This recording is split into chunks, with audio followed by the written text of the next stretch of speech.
वह ठंडी रात थी, जब विजय देर से अपने ऑफिस से घर लौट रहा था। सड़कों पर अंधेरा घना हो चुका था और सन्नाटा फैला था। विजय के मन में कुछ अजीब सा चल रहा था, जैसे किसी अनजाने खतरे की दस्तक हो। हर मोड़ पर उसे ऐसा लगता मानो कोई उसका पीछा कर रहा हो, पर हर बार वह खाली सड़क ही देखता। विजय, जो एक निजी डिटेक्टिव था, पिछले कुछ हफ्तों से एक पुराने केस की जांच कर रहा था। वह केस जिसमें एक लड़की रहस्यमयी तरीके से गायब हो गई थी। पुलिस ने इसे साधारण मामला मानकर बंद कर दिया था, लेकिन लड़की के माता पिता ने विजय को आखिरी उम्मीद मानते हुए जांच की गुजारिश की थी। विजय को इस केस में कुछ ऐसा मिला था जो उसे परेशान कर रहा था। जैसे ही वह घर पहुंचा, उसने देखा कि दरवाजा हल्का सा खुला हुआ है।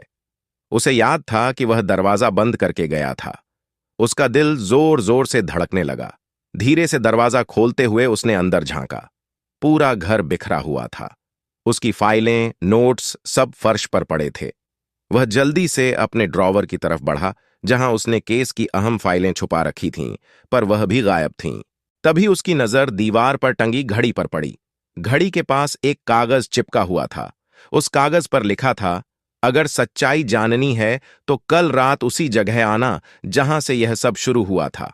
विजय को समझते देर न लगी कि यह वही जगह है जहां से लड़की गायब हुई थी। अगली रात के इंतजार में विजय के मन में डर और उत्सुकता का मिश्रण था। वह जानता था कि यह एक साजिश है, लेकिन इस रहस्य को सुलझाने का यह आखिरी मौका था। अगले दिन रात होते ही विजय उस जगह पहुंचा जहां लड़की आखिरी बार देखी गई थी। चारों ओर गहरा अंधेरा फैला हुआ था। अचानक उसे एक हल्की सी आवाज सुनाई दी, जैसे कोई उसके पीछे खड़ा हो। उसने तेजी से मुड़कर देखा, पर वहां कोई नहीं था। वह कुछ कदम आगे बढ़ा ही था कि अचानक एक छाया उसकी तरफ बढ़ी। विजय ने अपनी टॉर्च की रोशनी उस तरफ फेंकी, पर वहां भी कोई नहीं था। उसे लगने लगा कि कोई उसे खेल में उलझा रहा है।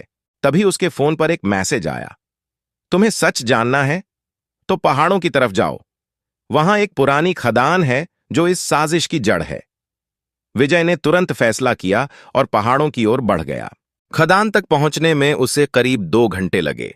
जब वह वहां पहुंचा तो उसने देखा कि खदान के अंदर हल्की सी रोशनी हो रही है। विजय अंदर जाने से हिचकिचा रहा था, पर सच्चाई जानने की जिज्ञासा ने उसे आगे बढ़ाया। जैसे ही वह अंदर पहुंचा, उसने देखा कि एक कोने में लड़की बंधी हुई है। वह वही लड़की थी जिसका वह इतने दिनों से पता लगा रहा था। लड़की की हालत खराब थी, पर वह जिंदा थी। विजय ने तुरंत उसे आजाद किया और बाहर निकलने की कोशिश की। तभी खदान का मुख्य दरवाजा अपने आप बंद हो गया।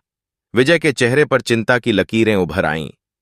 उसने चारों ओर देखा, तभी अंधेरे में से एक आदमी बाहर आया। वह आदमी कोई और नहीं बल्कि उसी लड़की का चाचा था। उसने विजय को धमकाते हुए कहा, अगर तुमने ज्यादा दखल दिया तो तुम्हारा भी वही हाल होगा जो इस लड़की का होने वाला था। विजय को अब सारा खेल समझ में आ गया था। यह लड़की की संपत्ति का मामला था, जिसे उसका चाचा हड़पना चाहता था। लड़की को गायब करके वह उसकी सारी संपत्ति का अकेला मालिक बनना चाहता था। लेकिन विजय ने भी हार मानने वाला नहीं था। उसने अपने फोन से पहले ही पुलिस को ट्रैकिंग ऑन कर दी थी। कुछ ही देर में पुलिस वहां पहुंच गई और लड़की को बचा लिया गया। लड़की के चाचा को गिरफ्तार कर लिया गया और विजय ने राहत की सांस ली। खामोशी में छिपी साजिश आखिरकार उजागर हो गई थी।